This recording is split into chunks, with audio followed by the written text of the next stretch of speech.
Welcome, fellow dreamer. Tonight, I invite you to join me on a quiet journey back through time. Not to kings or legends, but to the frozen front lines of one of the harshest chapters in modern history. Together, we'll walk beside a young German soldier during the Second World War. Not a general or a war hero, just a conscripted man, far from home, trying to survive one more bitter day in a vast and unfamiliar land. This is a story not of victory, but of endurance, of frostbitten mornings, hunger, silence, and the weight of uncertainty. A glimpse into the human side of a conflict too often reduced to numbers and dates. Before we begin, take a moment to dim the lights, find a comfortable place to rest, and let yourself drift gently into the rhythm of a time long past. Through footsteps in snow and the slow passing of hours when survival was the only goal. I created this video to help you relax, reflect, and drift softly into sleep, guided by quiet stories that remind us of the shared humanity behind even the darkest parts of history. As always, I'd love to know, where in the world are you listening from tonight? Let me know in the comments. It's moving to see how stories like this connect people across borders and time. And if this journey brings you peace or perspective, don't forget to like the video, subscribe to the channel, and tap the bell so you'll always have a place to return when you're ready to fall asleep to the stories of the past. Now, close your eyes, take a deep breath, and let our quiet walk through a day on the Eastern Front begin. The year is 1942, and you're 19 years old.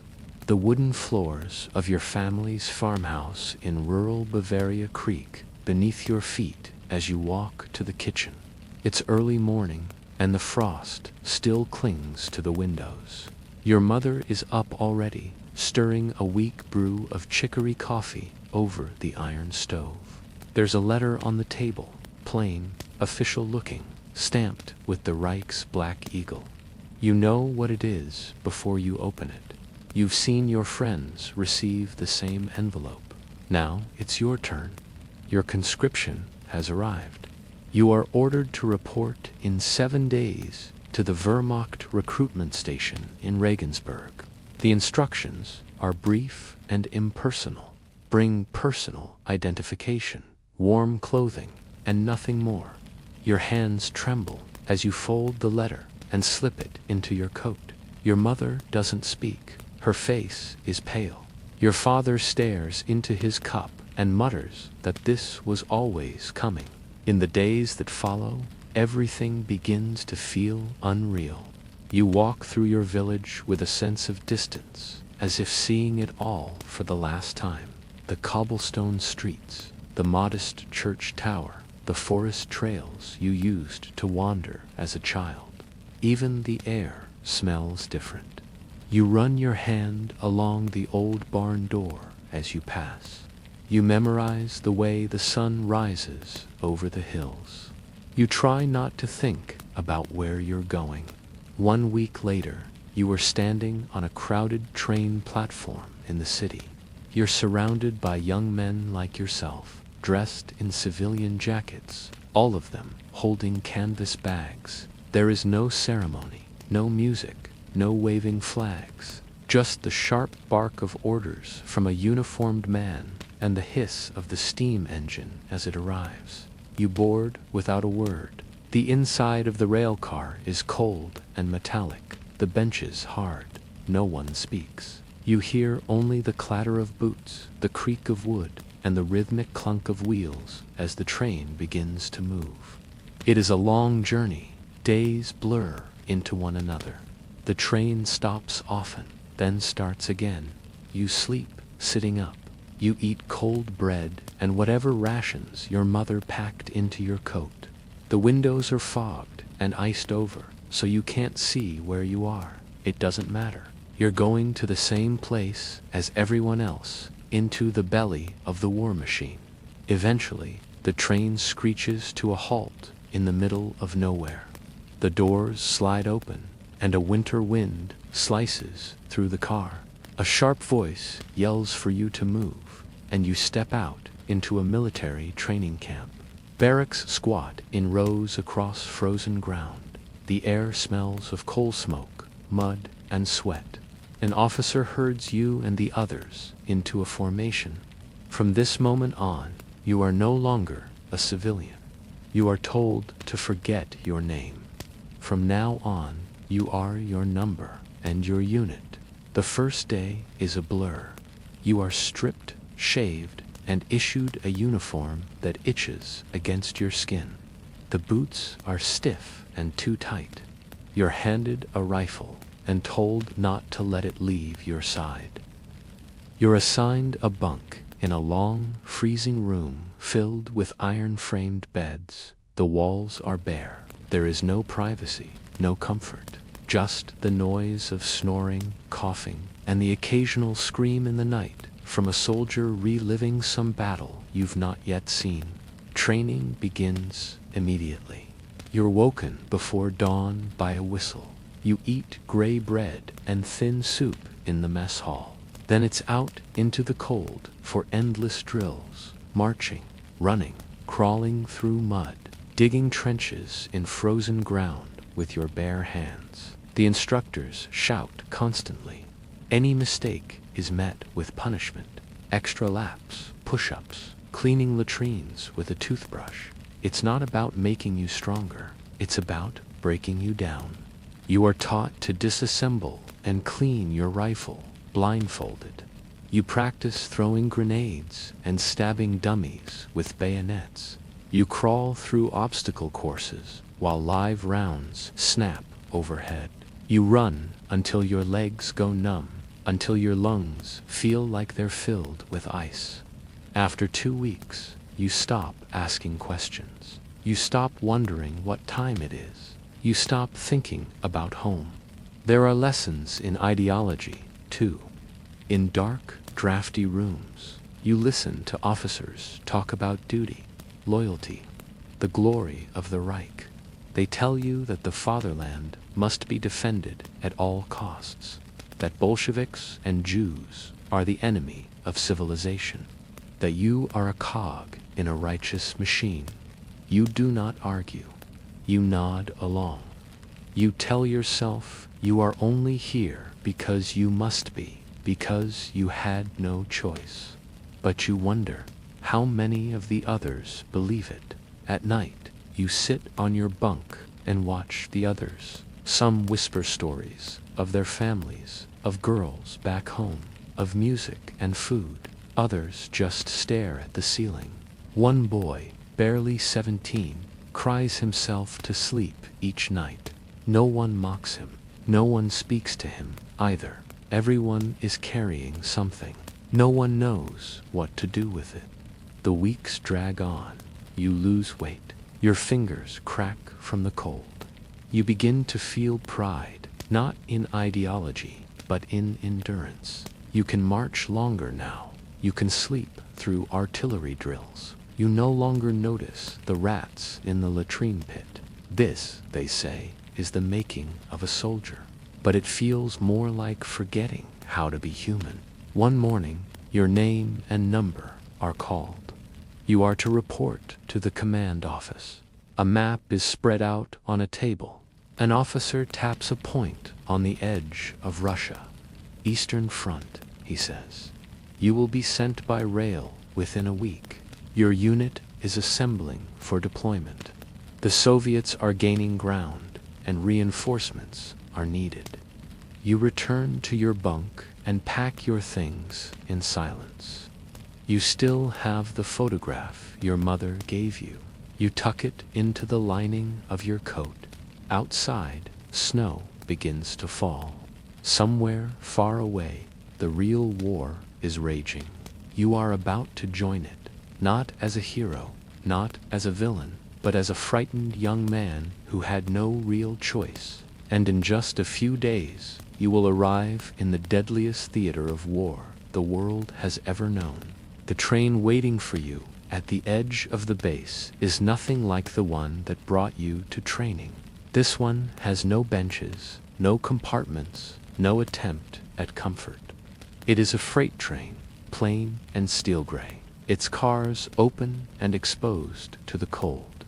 A supply officer barks your name and number, hands you a sack of black bread and smoked meat, and waves you forward. You climb aboard with 20 other men, each carrying the same rifle, wearing the same uniform, and sharing the same look in their eyes. Resignation, thinly veiled fear, and the effort not to show it. The car shudders forward with a groan, and your journey begins. There's no heat, so you huddle close with the others. Your breath fogs in the air. No one speaks much after the first few hours. You pass around the food slowly, conserving what little you have. The train lurches through the countryside, past towns where the windows are dark and the streets deserted. Snow thickens on the rooftops and on the tracks. You see more freight trains heading the opposite direction, some loaded with equipment, some eerily empty. Once, in the distance, you think you glimpse a column of smoke rising above a line of trees, but no one else says a word about it, and neither do you. At one station, the train slows and an officer boards. He carries a clipboard and reads out assignments. Your name is called. You're being sent to the vicinity of Voronezh, where your regiment is being reinforced after weeks of heavy casualties. The man next to you, a quiet conscript from Hamburg, lets out a breath like someone had just struck him. Voronezh, he says. That's where we're dying now. No one replies. The journey takes nearly a week. Each day is colder than the last. You learn to sleep sitting up, your rifle resting across your knees like a wooden limb. You stop noticing the cold in your fingers until you try to move them. On the fifth night, you pass through a forest where artillery fire can be heard in the far distanced dull, rhythmic booms that pulse through the frozen ground like thunder. It doesn't sound like a battle. It sounds like the sky is breaking apart. When the train finally stops, you're met not by a platform, but by a snowbank and two men in thick greatcoats waving you down. Welcome to the front, one says, not unkindly. Hope you brought warm socks. You march on foot for half a day to reach your unit. The road is crusted with old ruts and scattered debris. Trees are charred black along the route. Burnt-out vehicles, the landscape, Soviet tanks left half buried in snow, their turrets twisted like melted tin. Once you see a cart being pulled by two soldiers, it carries a covered body, though the sheet is too short to hide the boots sticking out at the end. By the time you reach the outpost, dusk is already falling. The camp is a cluster of snow-dug trenches and shelters made of sheet metal and logs. The soldiers there barely look up when you arrive. They are filthy, hollow-eyed, and moving slowly, as if the cold has stiffened their very bones. You're shown to a dugout barely large enough for 4 men. Inside, a small oil stove sputters. The walls are lined with frost.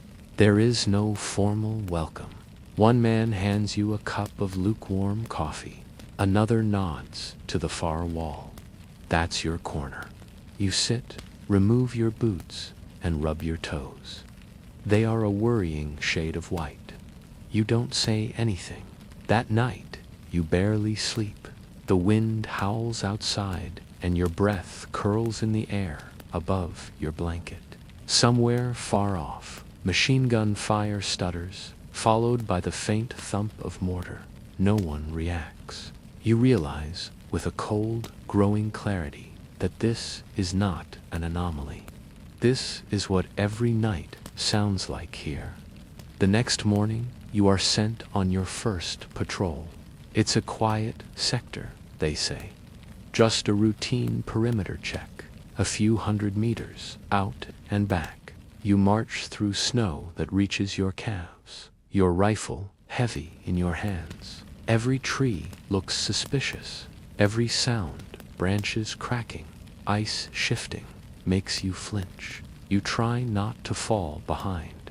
You try not to look at the ground where frozen corpses, some German, some Soviet, still lie half covered in snow.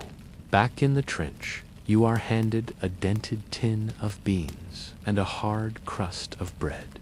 No one eats quickly. Meals are meant to last, to fill time as much as stomachs.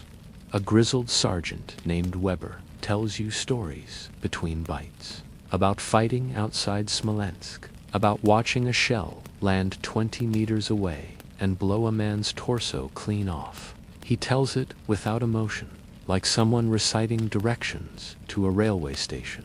You learn that the biggest threat here is not always bullets. It's frostbite, trench foot, dysentery, morale. You are told that the Red Army rarely sleeps, that the partisans in the woods plant mines on roads and sneak into supply convoys. You learn to check every step, to double-check your rations, to never wander off alone. You learn that silence is not peace, it's often worse. One evening, a shell lands 50 meters from your trench. The ground shakes violently. You drop to your knees and cover your head. Dirt rains down. When you open your eyes, everything is quiet again, except for the shriek of a man further down the line. You find out later he lost both legs. They say he'll be evacuated if the roads aren't frozen. No one seems hopeful. Your world shrinks quickly. It becomes the trench, the sky above it, and the few men around you. Every hour is a gamble. Every night is a test. The young man you were in Bavaria seems like a stranger.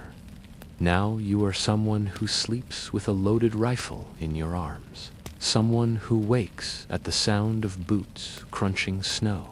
Someone who no longer counts days, because days do not matter, only whether you live through them. And though you have not yet seen a major battle, you already feel something hardening in your chest. Not courage, not purpose, just the blunt, cold instinct to endure. You are not here to fight for glory. You are here to stay alive. Tomorrow, you're told, there will be another patrol, a longer one, and you feel the dread curling in your gut again, because out here, every step forward might be your last. The snow never stops falling. It clings to your coat and rifle, to the wire strung along the trench, to the lifeless branches overhead. You've stopped brushing it off. What's the point? Everything is wet, everything is cold, and every breath leaves a cloud in the air. You no longer remember what warm feels like. You've been on the line for 3 weeks. The routine has settled into your bones. Dig, guard, eat, freeze, sleep in fits. The same flavorless stew, the same black bread, the same dead stares from the same men. The trench line outside Voronezh is quiet more often than not, but quiet doesn't mean safe. It means you're left alone with your thoughts, long enough to feel them start to turn on you. This morning, your squad is assigned a reconnaissance patrol. 6 of you are chosen. You're told it's a simple mission. Move beyond the line. Find signs of Soviet movement in the woods about half a kilometer to the east and return. You'll be under the command of Corporal Klein, a short, broad man with pockmarked cheeks who hasn't smiled once since you met him. He gives the orders flatly, as if he's already detached himself from the outcome.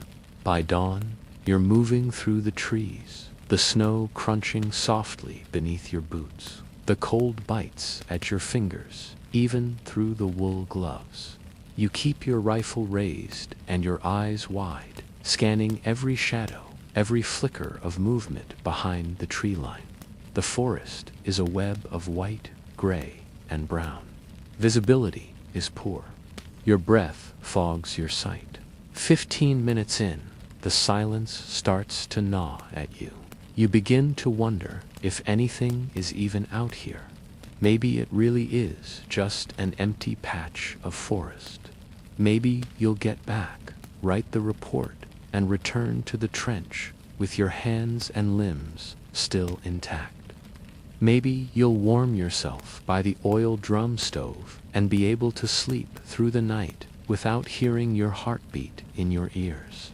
Then it happens. A sharp crack, a rifle shot, splits the air. It's followed instantly by another and then a third. The man 2 meters to your right collapses into the snow. No scream, just a grunt and a spray of red across the white powder. You drop flat, heart hammering, ears ringing, your cheek pressed against the frozen ground. Bullets tear through the trees above you, splintering bark and howling past your head. Someone is shouting. Maybe it's Klein, maybe it's you. You roll behind a tree and grip your rifle, your gloves slipping slightly on the wood. You catch a glimpse of them through the tree's shadows, moving fast, low to the ground. Soviet soldiers, how many, you can't tell. 5, 10, more. They're flanking, moving fast, trained. You fire without aiming, a reflex. The recoil shocks your shoulder. You rack the bolt and fire again. Then again. You don't know if you're hitting anything. You don't care. You just want them to stop shooting, to stop coming. Someone is screaming. You look and see that one of your comrades is clutching his leg, blood pouring through his fingers, his face pale as chalk. Another is firing blindly, his eyes wide and wet. Klein is down, his face buried in snow, unmoving. Your training kicks in, but it's nothing like the drills. In training, you knew where the targets were. You knew they wouldn't shoot back. Here, your mind is a blur of adrenaline and noise, your muscles shaking, your thoughts splintered into flashes. Where are they? Where is cover? Where do I run? You crawl backward through the snow, the branches tearing at your sleeves. You fire another shot, and this time you see a figure in the distance fall. Did you hit him? Did someone else? It doesn't matter. You keep moving. You can't stay. You'll die if you stay. Suddenly, silence. It's abrupt. The gunfire stops. The wind moves through the trees again. You crouch behind a fallen log, your heart pounding in your ears, your breath loud in your own skull. You look around. Only 3 of you are left. The wounded man is groaning, his leg a ruin. The other soldier, younger than you, stares into the trees, stunned. Klein is dead. You're sure of it now. You're not given the order. There's no time. You and the other to simply start moving, dragging the wounded man through the snow, grunting with effort, stumbling back toward the line. Every step feels like a year. You expect a bullet to hit you in the back at any moment. It never comes. When you reach your trench, no one rushes to greet you. No one asks what happened. They just help you pull the wounded man over the side and carry him off to the medic, who's already elbow deep in someone else's blood. You collapse onto the frozen wood of the trench floor and drop your rifle. Your hands won't stop shaking. You sit there for a long time. Eventually, an officer comes by. He says nothing about the patrol, just takes a brief statement. Soviet contact confirmed, he mutters, scribbling it down. 3 dead, that's all.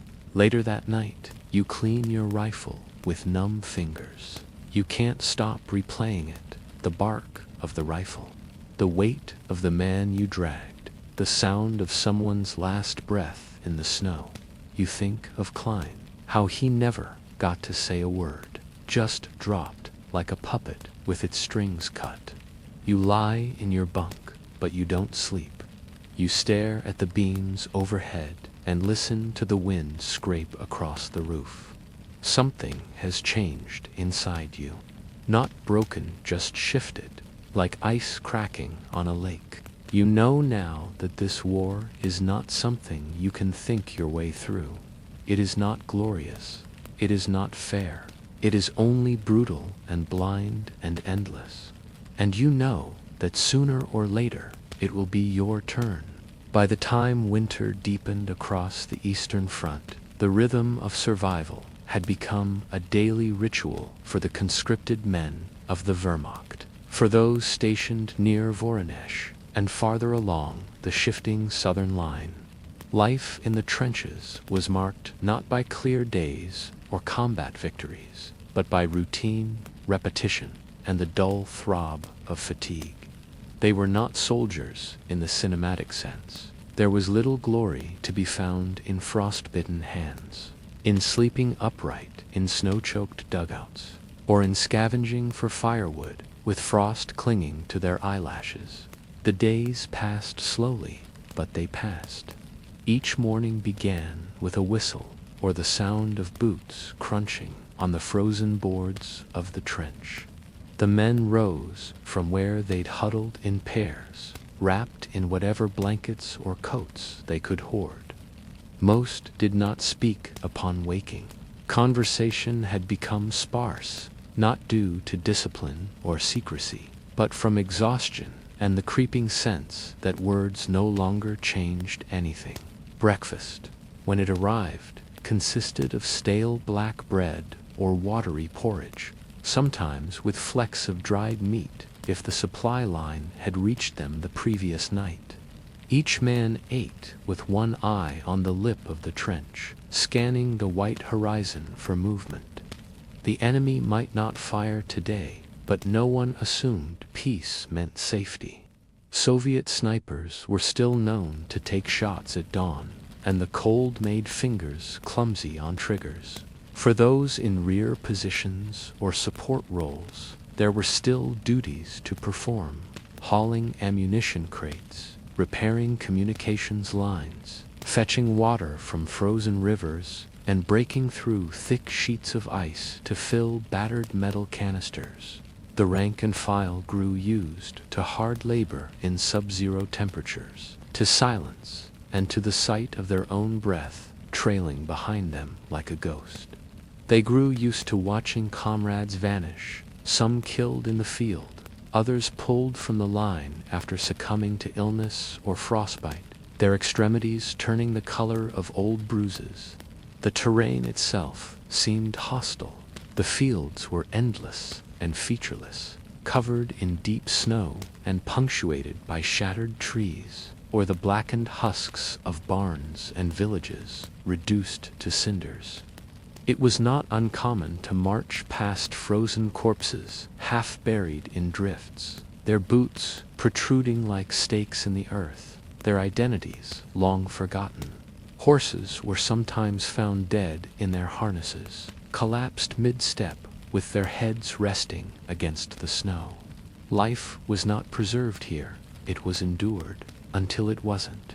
Letters from home arrived rarely, and when they did, they were read in fragments, once silently, and again aloud to those nearby, with names changed and details softened.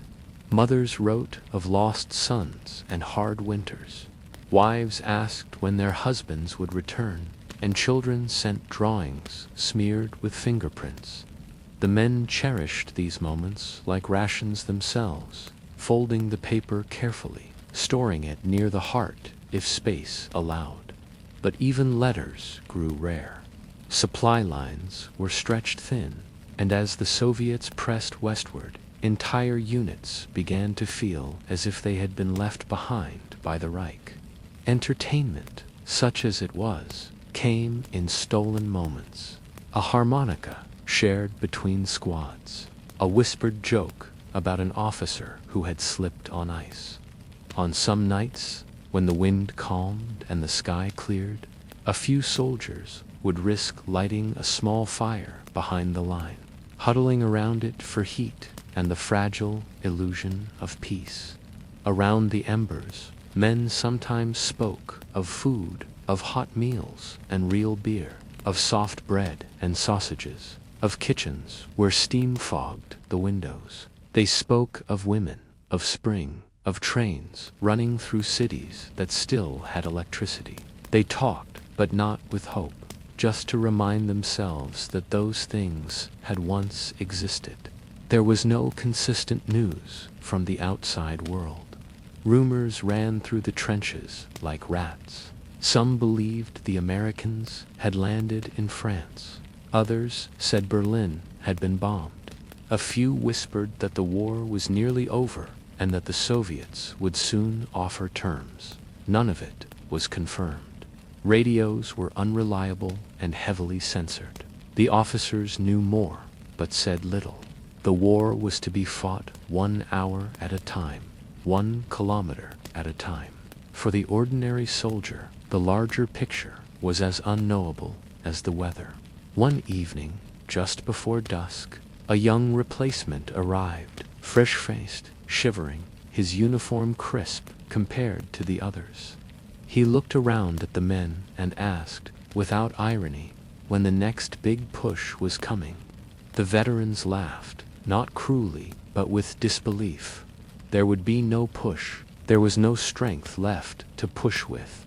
Most days now, their role was to hold the line, dig deeper trenches, and wait for the Red Army to come to them.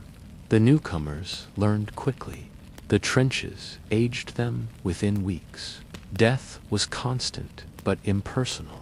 When a mortar landed in the next section of the line and killed 3 men, the survivors barely reacted. They helped move the bodies, wrapped them in tarps, if available, and resumed their posts.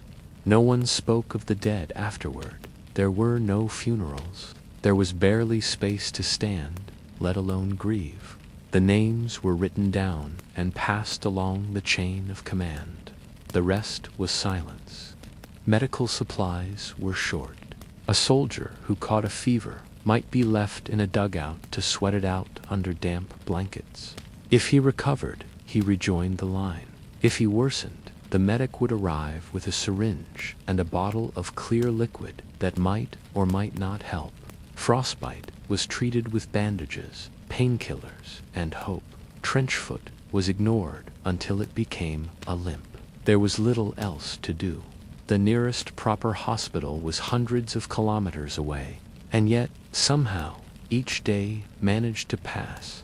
The sun would rise dimly behind the cloud cover, and the soldiers would take up their rifles once more. They would patrol the perimeter, eat their meager meals, and talk quietly in their shelters. They had learned to fear not only the enemy, but the cold, the silence, the endless sameness of it all. War had stripped away the uniforms and the slogans and the flags.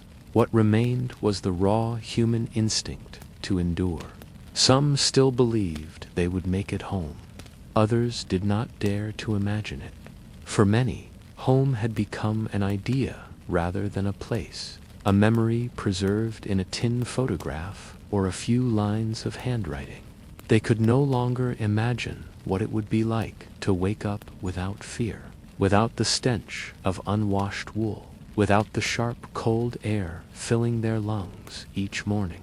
And as the wind whistled low over the trench line and the firelight flickered beneath stolen tarps, the men held fast, not for victory or ideology, but because that's what they had been trained to do. They held fast because stopping meant death. By the early months of 1943, everything had changed on the Eastern Front. What had once been an aggressive campaign, driven by momentum and steel, had frozen in place. Then it began to break. The winter closed in around the German positions like a vice, and with it came the realization, quiet at first, then undeniable, that the tide of war was turning. For the infantryman stationed in the outskirts of the crumbling Voronezh front, the shift was not announced. There was no official broadcast or written command that declared it a retreat. Instead, the change came in orders to reposition, pull back, or abandon unnecessary ground. Trenches that had been dug and defended at the cost of lives were suddenly vacated in the dead of night. Outposts burned before they were left behind. Equipment too heavy to carry was sabotaged and buried, and the soldiers, already hollowed by cold, hunger, and grief, began to move west. The roads were a mixture of frozen mud, shattered villages, and the occasional shell crater still steaming from impact. Long lines of soldiers trudged through the muck, their uniforms stiff with ice, boots split at the seams, shoulders hunched against the wind. Horses lay dead in the ditches, their carts upturned. Artillery teams struggled to pull what guns they could salvage. Many had been left behind. Some were intentionally destroyed to prevent Soviet capture. The front no longer existed, as a linet was dissolving into broken pieces, scattered across forests and fields. For the soldier, in the middle of it, survival became even more unpredictable. Rations were almost gone. What was left was distributed, erratically stale bread, moldy cheese, and sometimes nothing at all. The supply lines that once fed the army were collapsing as fast as the front. Trains had been redirected, ambushed, or lost to sabotage. Fuel became precious. Trucks were abandoned or ran dry along the roadside, their engines frozen solid and tires cracked by the cold. At night, fires were rarely lit. The glow could attract enemy scouts or artillery.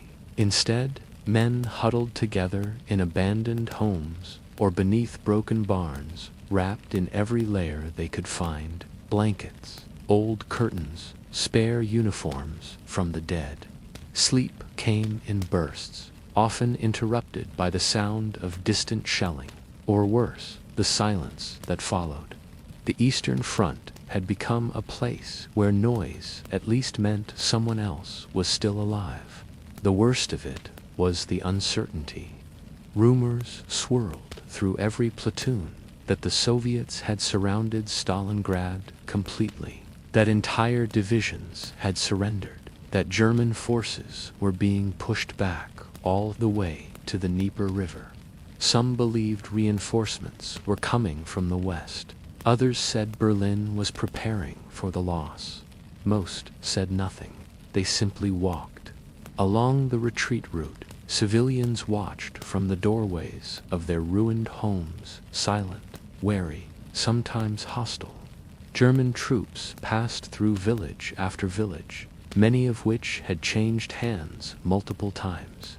There were no friendly faces, only empty stares, or occasionally rocks thrown from a hidden hand. It was clear that no one wanted them there. Perhaps they never had. The wounded marched with the rest. There were too many to evacuate, and not enough vehicles to carry them.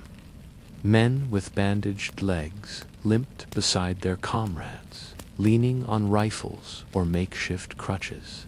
Some collapsed in the snow and were left behind. There was no ceremony, no pause, just the quiet acceptance that not everyone would make it. What mattered now was staying on your feet. One day, near dusk, a group of retreating soldiers stumbled upon the remains of another UNITA rearguard, overrun during the night. The snow around the trees was stained dark, and the smell of cordite still hung in the air. Rifles were scattered, some broken in half.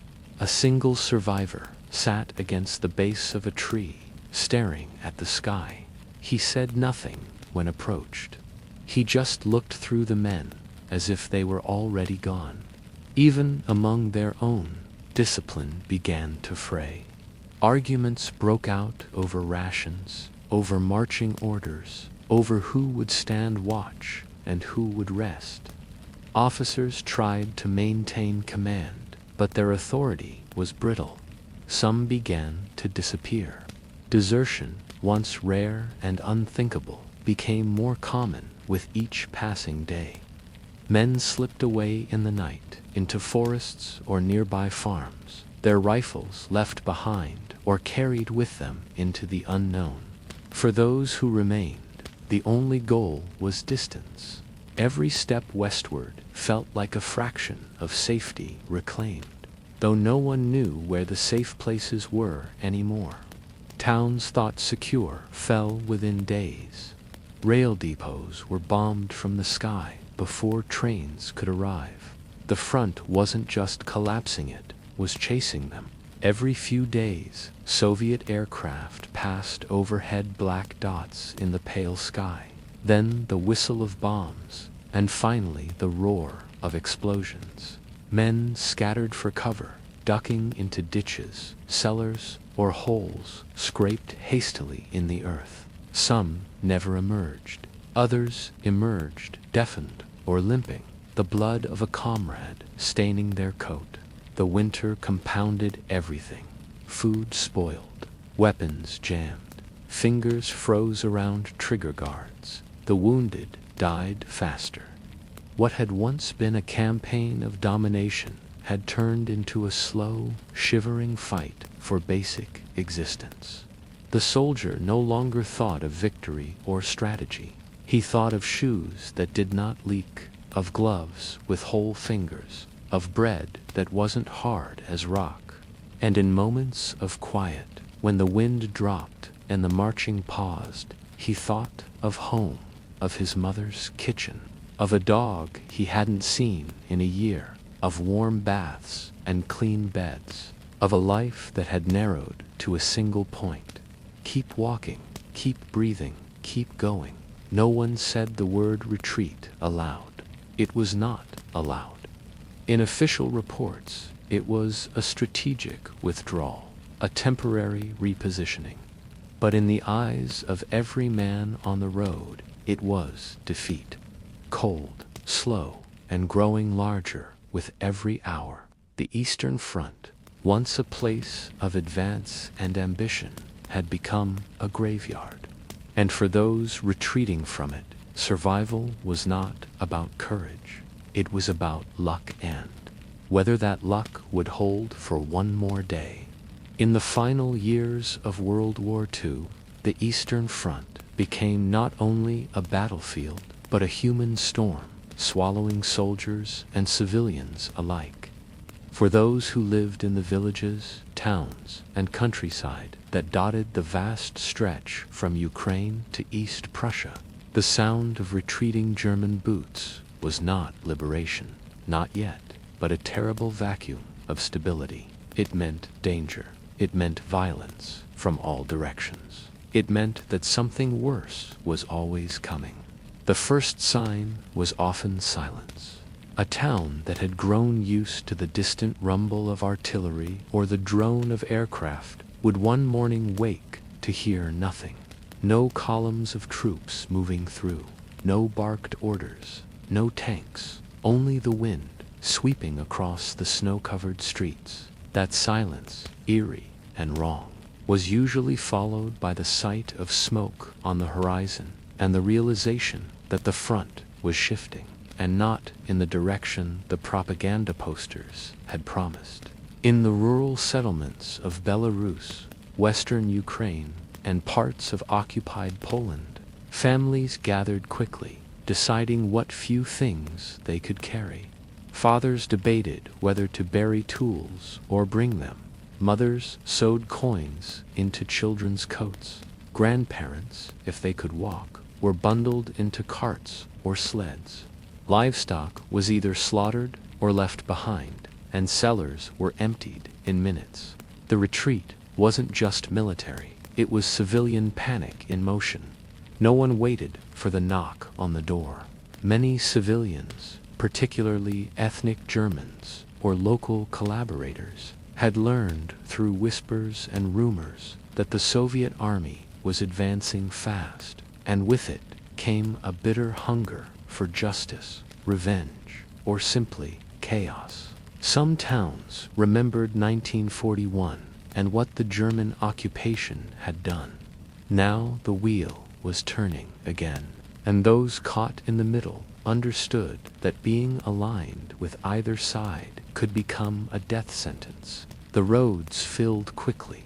Endless columns of refugees clogged every path westward. Children cried from hunger.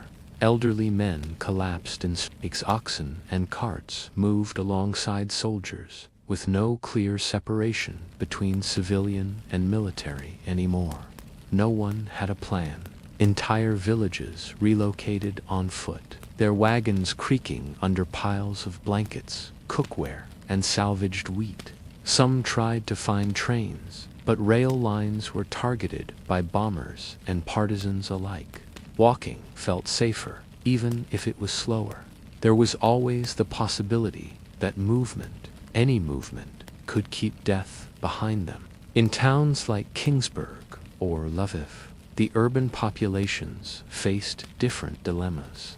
Some civilians believed the Germans would never leave and stayed behind, trying to hold on to normal life. Bakeries opened, children attended makeshift schools, and church bells still rang. But the truth was visible in the eyes of everyone: fear, restrained and growing. There were no more smiles when uniformed men passed by. No one celebrated orders posted on walls. Each new rumor of encirclements, of massacres, of entire towns flattened by Soviet artillery sent a fresh wave of fear down narrow alleys and crumbling courtyards. And then came the retreat. German troops, ragged and exhausted, often moved through these cities like shadows. Some were courteous, handing out leftover rations to children. Others, hardened by months of terror and losses, were cold, indifferent, or violent. Houses were commandeered, radios confiscated, men forced into last-minute labor battalions to dig trenches or carry ammunition. The Wehrmacht, while still formally structured, had begun to crack, and civilians caught in their path were often treated as resources or threats. In smaller villages, the picture was even grimmer. There were reprisals. Civilians suspected of helping Soviet partisans were summarily executed. Entire hamlets were burned in cleansing operations meant to deny advancing Soviet troops any shelter or supplies. Women were sometimes forced into serving retreating units, cooking, washing, or worse. The front line was no longer a place marked by flags or maps. It was fluid, seeping into every home, every family, every prayer. Those who managed to evacuate ahead of the Red Army's arrival carried their own traumas. They camped in forests, moving by night and avoiding roads where mines or ambushes were common. Typhus spread quickly in these wandering camps, along with lice and dysentery. Aid rarely reached them. Relief was not organized. These were civilians fleeing with nothing but willpower and whatever bread they had hidden in sacks. Many died without names, their bodies left in the woods, frozen and covered only by snow. Those who stayed behind did so either by choice, necessity, or sheer lack of options. For some, it was impossible to leave elderly parents or disabled relatives. Others, especially Slavic or Baltic locals, had no reason to believe the Soviets would treat them worse than the Germans had. When the Red Army finally arrived, the civilians who remained often faced another wave of suffering. Buildings were searched. Suspected collaborators were interrogated. Some were shot. Others were dragged off, never to be seen again. There were acts of compassion too. Soldiers sharing bread, doctors treating the wounded. But these moments were rare. The soldiers were tired. Many had lost families to the German invasion. Their war was personal. Civilians, no matter how innocent, bore the imprint of the occupying force they replaced. And through all this, the landscape itself bore witness. Churches burned, schools collapsed under shelling, orchards were turned into minefields. In many ways, it was the civilians, the farmers, the grandmothers, the widows, the children, who embodied the war's truest cost. They did not choose sides, they did not wear uniforms, but they lost everything just the same: their homes, their names, their futures, their voices. When historians wrote of battles and treaties, it was easy to forget the woman who gave birth in a roadside ditch and wrapped her newborn in her only coat, or the boy who carried his father's boots after his feet gave out in the march, or the family that hid in a root cellar for 2 weeks, rationing onions and hoping the soldiers above would pass without noticing. They did not always survive, but they endured. The guns eventually went quiet. Civilians who had endured the chaos of retreat and occupation now found themselves in the uneasy stillness of peace. But peace, as it arrived across the Eastern Front in 1945, brought with it no restoration of the old life. The war may have ended on paper, but its devastation continued in every ruined village, in every broken family, and in every pair of frightened eyes. They slept under canvas tarps or in the ruins of barns, living on scraps handed out by overworked relief workers. These were farmers, merchants, teachers, mothers, and children, ordinary people who had become stateless overnight. Ethnic Germans from the Baltic states, from Silesia, from the Sudetenland, from East Prussia, many of them found that what had once been home was now declared enemy territory. Their houses occupied, their names unwelcome, their accents dangerous. A girl who had fled with her grandmother from a town outside Lviv might now stand in line for hours just for a bucket of water. A widowed mother might spend her days trying to locate her husband through bulletin boards covered in names missing, dead, imprisoned, unconfirmed. For those who had remained in their towns through the retreat and survived the Soviet reoccupation, the war's end brought a different kind of suffering. While the violence of combat subsided, the chaos of retribution, suspicion, and ideological purging took its place. In villages across Poland, Ukraine, and East Germany, civilians were questioned, catalogued, and in some cases deported. If they had worked in administration under the German occupation, even as school teachers or clerks, they could be arrested or exiled. If they had any known affiliation with the German military effort, they were assumed guilty. In Soviet-controlled regions, a new system was swiftly put in place, one that replaced fascist fear with communist fear. Farms were collectivized, businesses nationalized, dissent silenced. Many civilians had hoped for liberation, for the end of war to mean the return of personal freedoms and peace. Instead, they found themselves caught in another machine, bureaucratic, relentless, and suspicious of everyone. There were still shortages, still hunger. The land had been so thoroughly ravaged by war that planting crops became a challenge of both labor and logistics. Fields had been cratered by bombs, littered with corpses, or left fallow for years. Seeds were scarce. Tools had been lost. The men who might have worked the land were either dead, wounded, or in Soviet labor camps. Families survived on soup made from roots and boiled grain, often without salt or oil.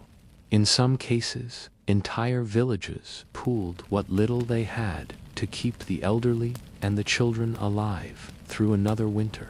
In the shallow graves, along forest paths, in the sound of boots on gravel, still able to freeze a heart even after the soldiers had gone. One of the cruelties of the war's end was its messiness. It did not offer resolution. Instead, it left millions asking questions without answers. Where was a missing husband last seen? Had a brother been taken prisoner or buried in an unmarked grave? Why had one family's house been spared while the rest of the village burned? Survivors carried these questions with them, heavy as grief. In some places, locals tried to rebuild. Villagers used bricks from bombed churches to patch their homes. Schools reopened with no chalk, no paper, and no desks, only children, and a teacher willing to try. A town mayor might organize the clearing of roads while negotiating with occupying forces to keep his people safe. It was not hope, exactly, but habit. A determination to live, even if no one knew what that life would look like. Some people turned inward. Trauma drove many into silence. Men who had seen too much violence spoke little, often choosing the comfort of routine over reflection. Women who had lost children, homes, or their dignity avoided eye contact in public, ashamed of things they could not control. Children who had grown up in the shadow of war carried its marks in their posture, their quietness, or their nightmares. Others turned outward, angry and lost. Black markets thrived in the ruins of cities, trading cigarettes, canned meat, and salvaged weapons. Violence didn't disappear, mutated. The desperation to survive pushed some to theft, to smuggling, even to revenge. Old grudges became deadly. A neighbor who had once denounced a family might now find themselves on the receiving end of justice with no trial. Whole communities tried to bury the past, sometimes quite literally, by digging mass graves for those who had never been properly buried in the chaos. International relief began to arrive in fragments. Aid workers from the Red Cross or the UN Relief and Rehabilitation Administration brought food, medicine, and sometimes answers, but their reach was limited. Some camps were overlooked. Some communities, especially in areas absorbed into new Soviet borders, were deemed politically inconvenient. Help, when it came, could feel like a drop in a bucket that had long since cracked. In all of this, one truth remained constant. The war had broken the world, and peace was not strong enough to fix it overnight. For many civilians across the former Eastern Front, the real test came not during the war, but after it, when they had to learn how to live again with everything shattered. Some succeeded. They rebuilt homes, raised new families, planted gardens where bombs once fell. Others did not. They carried the war with them, invisible but loud, into every new day. And though parades were held in the West, and headlines declared victory, in these ruined towns and forgotten villages, peace was not marked by celebration. It was marked by silence, by a meal that wasn't stolen, by a night without gunfire, by the realization that they had survived, but nothing would ever be the same. The war was over, but its weight lingered in everything. The smell of smoke had faded from the air, and the sound of artillery no longer rolled across the hills and valleys. But silence did not bring peace, it brought memory. In town squares and roadside shrines, in ruined barns and broken schoolhouses, people began to remember. And in that remembering, they tried, sometimes slowly, sometimes urgently, to rebuild. For those who had lived through the Eastern Front's collapse, memory was not something they chose. It attached itself to objects and places.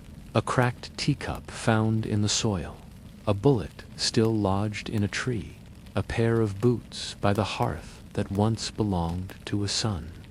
The war lived on in the bones of buildings, in the lines on faces, in the absence of the dead. In some villages, nearly half the population had vanished. Whole family lines ended.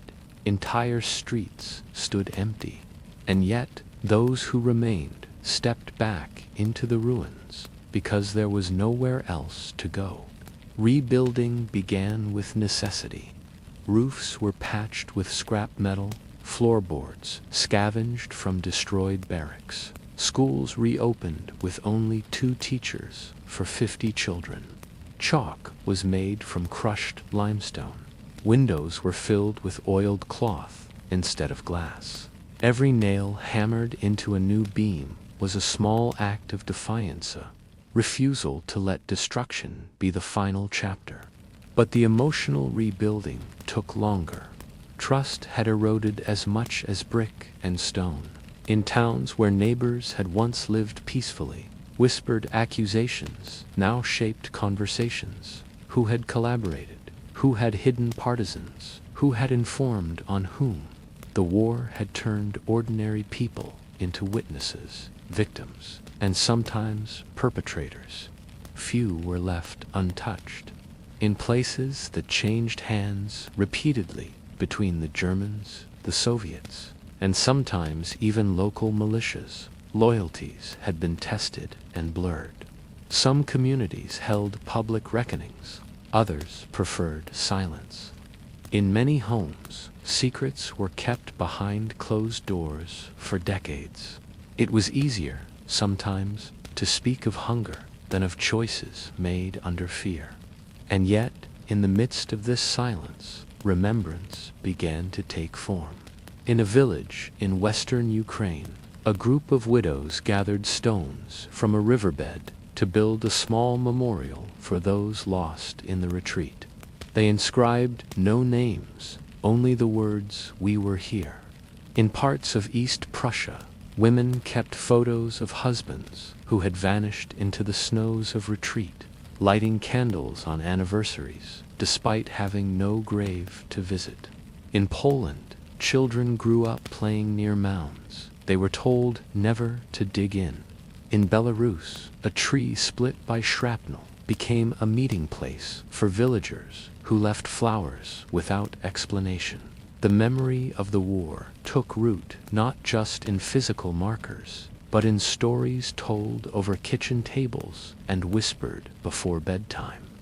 Parents told children not of victories, but of the days when there was no bread, of the winter when horses ate tree bark, of the time their neighbor walked east and never returned. These stories were not part of official history. They were not printed in books or taught in schools, but they shaped generations. They became a private historia, memory of endurance, not triumph. Across Eastern Europe, the post-war years brought with them new regimes, new borders, and new slogans. The Soviet Union consolidated its influence over wide swaths of territory, imposing political structures that left little room for personal grief. Collective memory was redefined. Monuments celebrated liberation, but often ignored the cost. Museums opened in honor of resistance fighters, while the fates of civilians caught in between went unspoken. Still, in backyards and basements, memory persisted. The rebuilding was often physical before it was emotional. Infrastructure had to be restored, roads repaired, electricity returned. In many regions, the land itself needed healing. Mines and unexploded ordnance littered fields and forests. Children learned not to pick up strange objects. Farmers plowed with caution, knowing the soil could still bite back. Economies restarted slowly. Men returned from prisoner of war camps or from forced labor in the East, aged beyond recognition. Many did not return at all. Women bore the weight of reconstruction, managing farms, raising children, trading in markets that functioned half by barter and half by trust. A widow might trade hand-sewn shirts for a sack of grain. A teenager might carry salt to the next town for firewood, and over time, community returned. The first dances after the war were quiet affairs. Music played on old accordions, and no one danced with the same abandon as before. But people danced. Weddings resumed. Babies were born. Trees were planted, not for firewood, but for shade. Gardens grew in places where bodies had once been buried. Life crept back, tentative and slow, into the broken spaces. But remembrance remained stubborn and necessary. In some homes, black and white photographs were hung beside icons or crosses. In others, they were hidden away, too painful to display. People found different ways to carry the past.